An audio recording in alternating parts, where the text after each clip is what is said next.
Mr. Chairman, Mr. Vice President, Mr. Chief Justice, Mr. Speaker, members of my family and friends, my countrymen, and the friends of my country, wherever they may be. We meet again as upon a like moment 4 years ago, and again you have witnessed my solemn oath of service to you.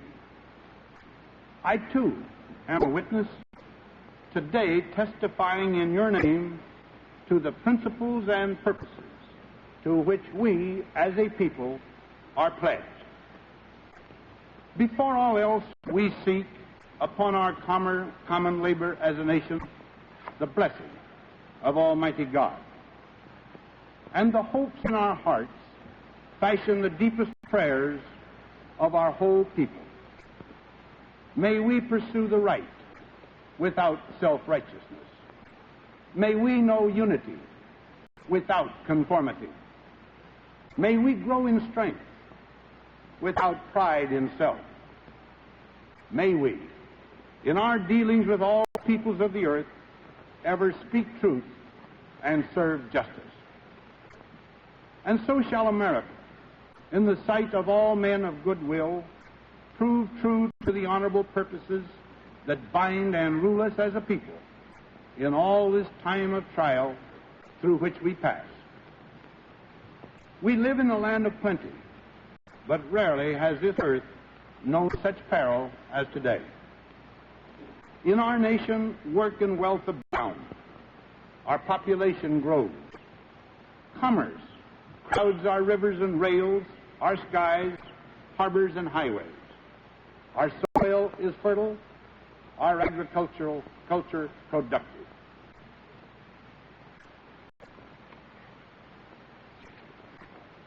The air rings with the song of our industry, rolling mills and blast furnaces, dynamos, dams and assembly lines, the chorus of America the Bountiful. Now this is our home, yet this is not the whole of our world. For our world is where our full destiny lies, with men of all people and all nations who are or would be free. And for them, and so for us, this is no time of ease or of rest. In too much of the earth there is want, discord, danger. New forces and new nations stir and strive across the earth with power to bring by their faith great good or great evil to the free world's future. From the deserts of North Africa to the islands of the South Pacific, 1/3 of all mankind has entered upon an historic struggle for a new freedom, freedom from grinding poverty. Across all continents, nearly 1 billion people seek, sometimes almost in desperation, for the skills and knowledge and assistance by which they may satisfy from their own resources the material wants common to all mankind.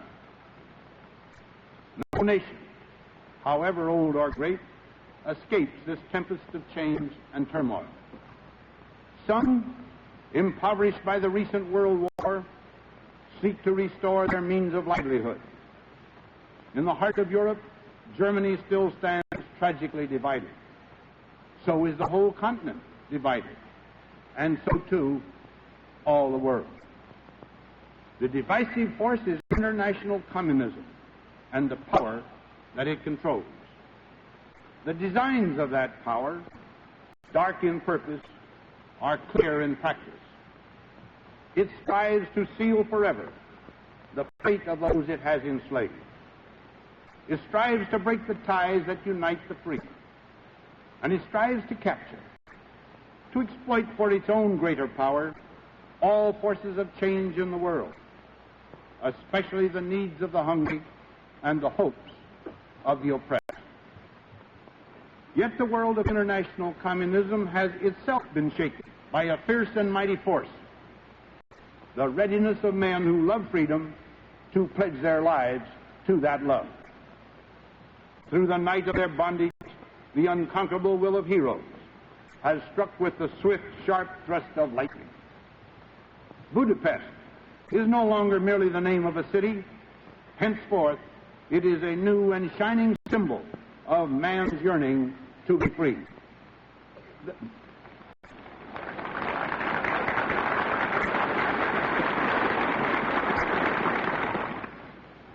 Thus, across all the globe, there harshly blows the winds of change, and we, though fortunate be our lot, know that we can never turn our backs to them. We look upon this shaken earth, and we declare our firm and fixed purpose, the building of a peace with justice in a world where moral law prevails. The building of such a peace is a bold and solemn purpose. To proclaim it is easy. To serve it will be hard. And to attain it, we must be aware of its full meaning and ready to pay its full price.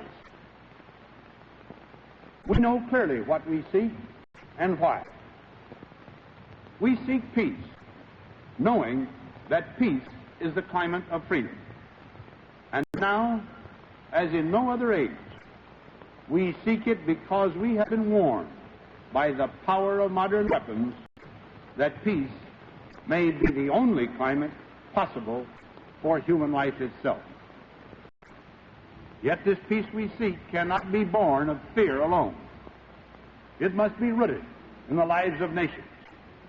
There must be justice, sensed and shared by all peoples.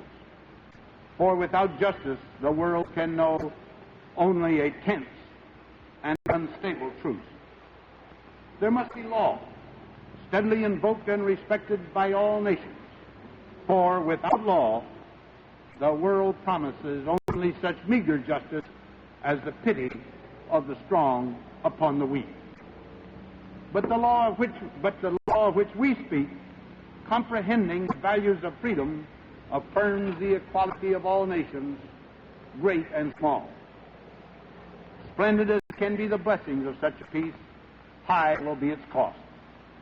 In toil patiently sustained, in help honorably given, in sacrifice calmly borne. We are called to meet the price of this peace.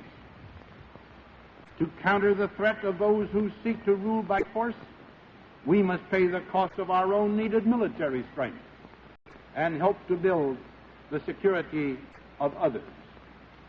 We must use our skills and knowledge, and at times our substance, to help others rise from misery, however far from the scene of suffering may be from our shores.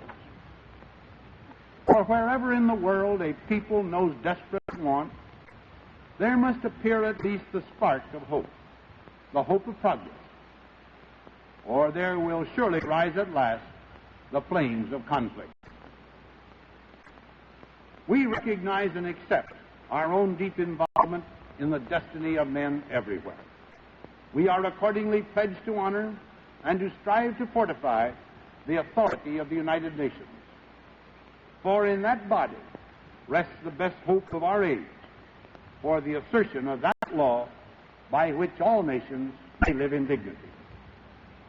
And beyond this general resolve, we are called to act a responsible role in the world's great concerns or conflicts, whether they touch upon the affairs of a vast region, the fate of an island in the Pacific, or the use of a canal in the Middle East.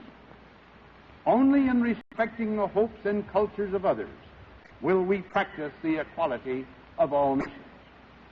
Only as we show willingness and wisdom in giving counsel, in receiving counsel, and in sharing burdens will we wisely perform the work of peace.